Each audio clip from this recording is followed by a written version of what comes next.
Hey, it's Ted here. I'm working on a 3.7 MerCruiser engine just over here in the lab. My students just left, so I'm going to get set up and show you how to change the seals on a MerCruiser 470, 170. It's the 3.7 liter engine. This one's a teardown. I think it was kind of got water in it, but it's perfect for doing these demos, so I'm gonna go over it just a little bit before I get started. So let's take a look. So here's the engine, and most of the stuff has been stripped off of it. It may look kind of familiar to you if you looked at it, because it is a very specific engine. So this one is the older 170 version, or 165 in this case. They made 165s, 170s, 180s, and the 190. There would be a 4-barrel carburetor. So it would have the exhaust manifold possibly with an end riser, or it would have a heat exchanger expansion cap on that. That has already been removed from this engine as well. So over here is the front of the engine, and what I've done is I've put my harmonic balancer puller tool on here, and I'm pulling the harmonic balancer off. And the reason you got to remove the harmonic balancer is because the circulation pump is behind here. So I'm going to take these bolts out and show you what that looks like. So some people think this is where the thermostat is, and it is not in here. So there's the impeller for the circulation pump in there. And what I've got to do is I can't take the cover off to get that impeller out without removing the harmonic balancer. So I'm going to pull the balancer off. I've gotten most of the screws. There's antifreeze in here, so make sure you got something to catch the antifreeze. And then what we're going to do is we're going to take this cover off. We're going to take the rest of the bolts off and take this cover off. Once that cover's off, then you can see the entire impeller. Behind the impeller is where the seals are, and the seals actually ride on the camshaft. So the water pump is driven by the internal. Here's the galleyway for where the camshaft. Here's the fuel pump that's riding off the camshaft lobe.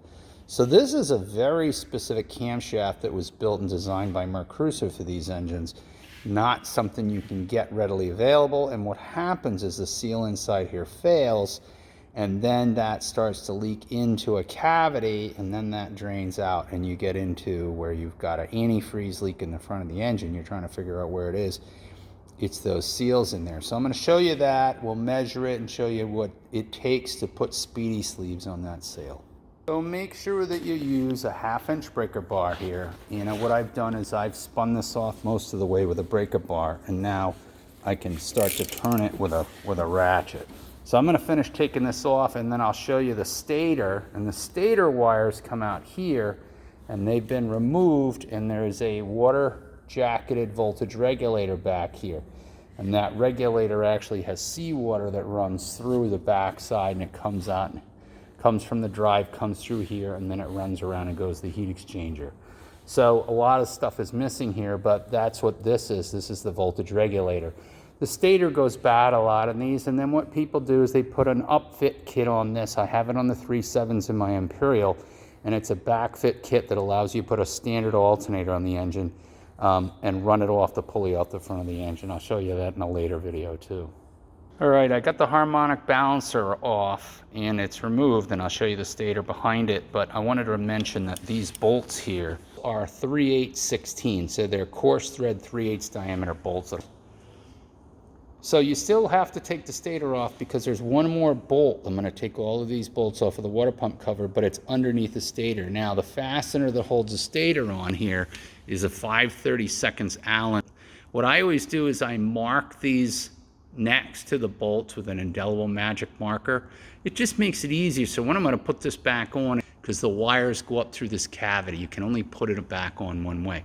So I'm going to take the stator off, and I'll show you those bolts in there too. So it's 5/32 again is the Allen socket that you need, or Allen wrench that you need for this. So I'll show you when I get it off. All right, I got all the bolts out of the stator, and here's the bolts again for the water pump cover. I got to take them off, and I've got the one that's hidden behind here, and there's that bolt. That's why you got to take that stator off. Okay, we got all the bolts out. Let's take that cover off and see what we got behind here. So there's your impeller. Now, All right, so you want to tap a 3/4 inch drive socket onto this impeller, okay? And then what you're going to do is just push down on this, hold your ratchet head, push down and break it loose, all right? And it is actually threaded. There's a bolt that's actually installed in this, and you see the Allen head of it, and you think you want to take a impact and you want to take that Allen, leave that alone. Just unthread this because the bolt is installed into this. And as I take this out, I'll show it to you. So I'm going to unthread this right off till it comes out of the engine. And there's that bolt on the back side of it. All right, I've gotten all the bolts out of the housing, okay? So there's 1, 2, 3, 4, 5, 6, 7, 8, 9, 10, 11, and then you go, I'm ready to take it off. The only problem is there's 3 more that go through the oil pan underneath. So don't forget these 3 bolts that go up through the oil pan. I'll show you up under here. Okay, so make sure you take those 3 bolts out. All right, there's actually one over here that threads up into the block. You don't have to take that one out, but there is one here, there's one here, and there's one here. So don't forget to take those out. Then there's a place to pry on it right here that we can actually try to pry it off, so I'll show you that.